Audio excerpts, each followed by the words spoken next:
Hello and welcome to another geopolitical analysis video. Please like and subscribe and share the video today as we focus on Viktor Orban's statements that happened on an important day for Hungary's history, commemorating the revolt, the uprising against the Soviet Union back in 1956. Now, there are many interesting figures in the European political scene, but I think that none is more interesting than Viktor Orban.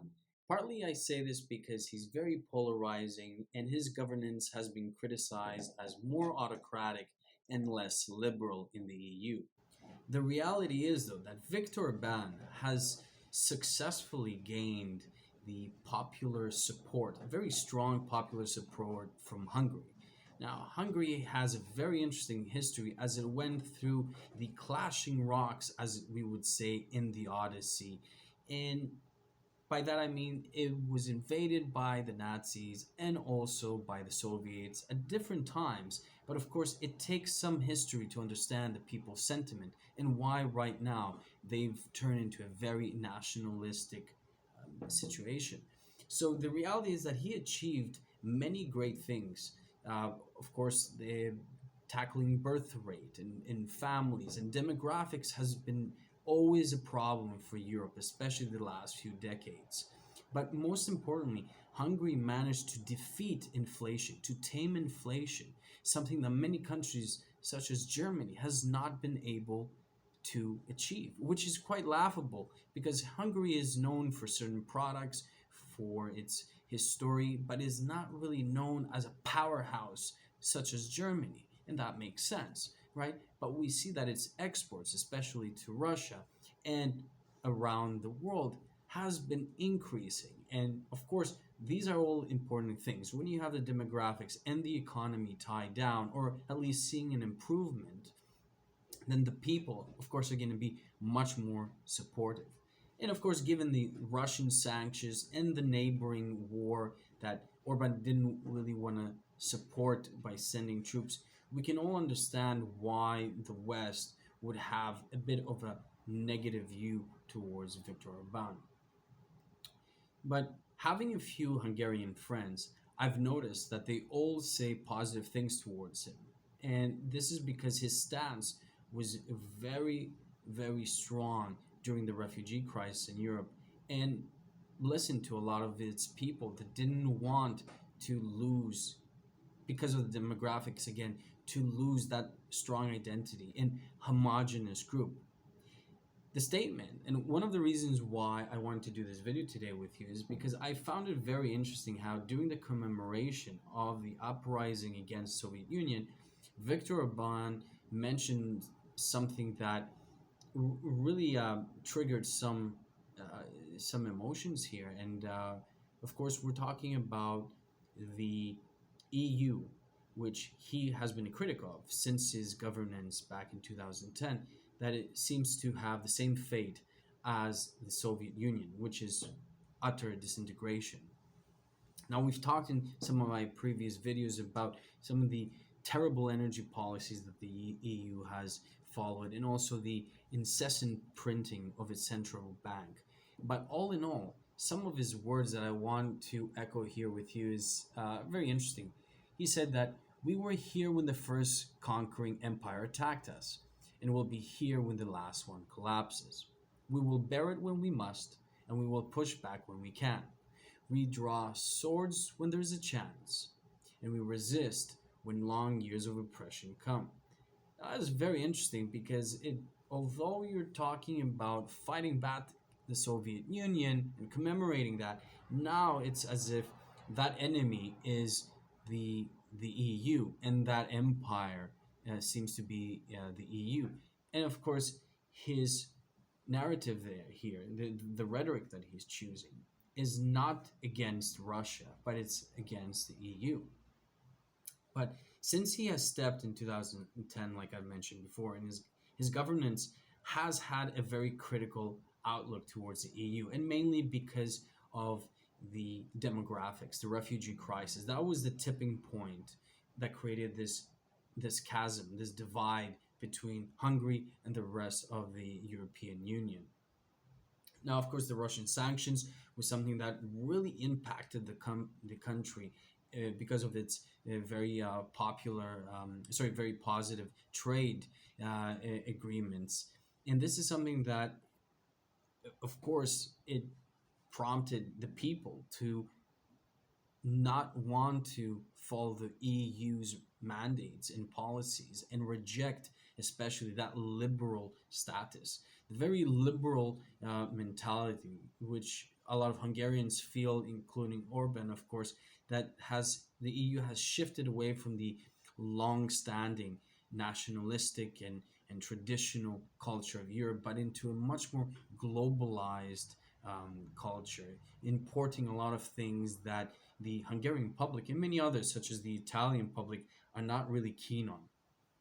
But Hungary has always maintained a very interesting balance between NATO, Europe, and Russia. And of course, not sending military support to Ukraine and being a harsh critic towards it, the US have responded. And I believe it was a few days ago where the US, some officials made a statement saying that Hungary is still a Western ally and needs to consider itself where it belongs. But when you look at the economy is one of the largest factors for a country's people to decide where to vote. And given that Orban has been very successful in that, and given that the sanctions, which was a European decision, the EU centric, Brussels centric decision, has affected a lot of its people and their suffering, is something that is reminiscent back on the EU and American sanctions that were under Trump for Iran and other countries, where of course many economic loopholes occurred, but many people suffered from this. The population suffered from these sanctions. So, although one might say, let's take the opposite side for a second. One might say that Viktor Orban is part of the nationalistic contingency of EU, much as Italy's newly formed government now, and that they're doing Putin's bidding to push the EU into those further troubles. I wanted to say, but there is some truth to what Orban is saying, that the Soviet Union lacked many things, and of course it couldn't control all the variables, and of course not having a homogenous group of people, having multicultural groups that had some prehistory was also a precursor towards disaster, and of course the religious divide, which we saw play out in the early years of Putin. But the EU has also the strong influence of the American diplomacy, which is always centered around supporting the American exports, supporting the foreign policy, which mainly, especially during Biden administration, has been strongly anti-Putin, strongly anti-Russian. When before that, Trump was maintaining a balance with Russia and showing its teeth to China, which ultimately most people would think that China is the opponent of the US.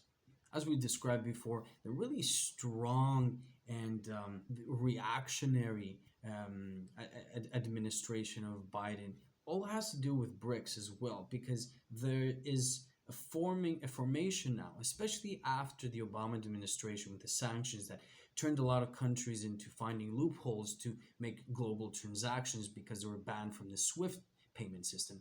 A lot of these countries now, and also BRICS, which is that component, that main contingency, are moving away from the American dollar dominance. And that is something that the Biden administration is seeing as an opportunity now, especially using the Fed to increase those interest rates and maintain those currency wars, as I've described earlier on. Check out my video on my thoughts on Nord Stream, where I outline some of these points.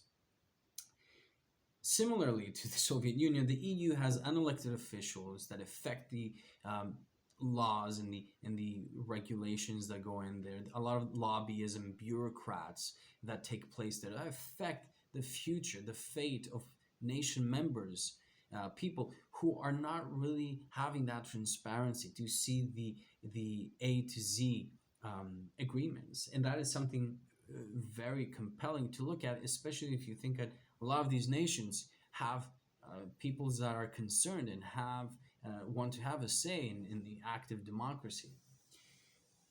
Also, his statements about Donald Trump recently, saying that he's the only one who could end the war in Ukraine, again, gives some validity because of the lack of wars that occurred during Trump's administration. And we all know that the Democrats are very known for really propping up proxy wars with other nations. So overall here, it is a good thing to think about both sides. I'm not somebody who hates the EU. I'm not somebody who doesn't want it to exist at all. But what I'm looking for as a citizen is to see that, yes, there is a centric group in Brussels that deals with a lot of the mundane economic and financial stipulations, a lot of the legalities that ordinary people are not a part of. But overall, giving the chance for nation members to decide many things when it comes to having exports and imports from certain countries that, although the Brussels may not favor, they should allow without having any tariffs or any limitations. The open market, the free market, is really what has one of the blueprints of capitalism that really flourished and made countries blossom, with the ability to not have these dogmatic instruments coming and dictate from where you buy certain products, but having an open market, a free say. And this again going back to the Austrian economics, who have judged the results of the Keynesians, who seem to be very dogmatic about their economic theory that time and time again comes short. So it's very reasonable to think right now that the EU is heading towards a cliff, and whether it survives or not is going to be, again, having that pluralistic approach where it listens to all the nation members and takes into consideration that there are some countries that have been extremely affected by the Russian sanctions and that do desire this to slowly go away. I hope this sheds some light on the commemoration today and the statement, the speech, most importantly, of Viktor Orban, and also the future of the EU. Thanks so much for watching. Please like and subscribe. Talk to you soon. Bye for now.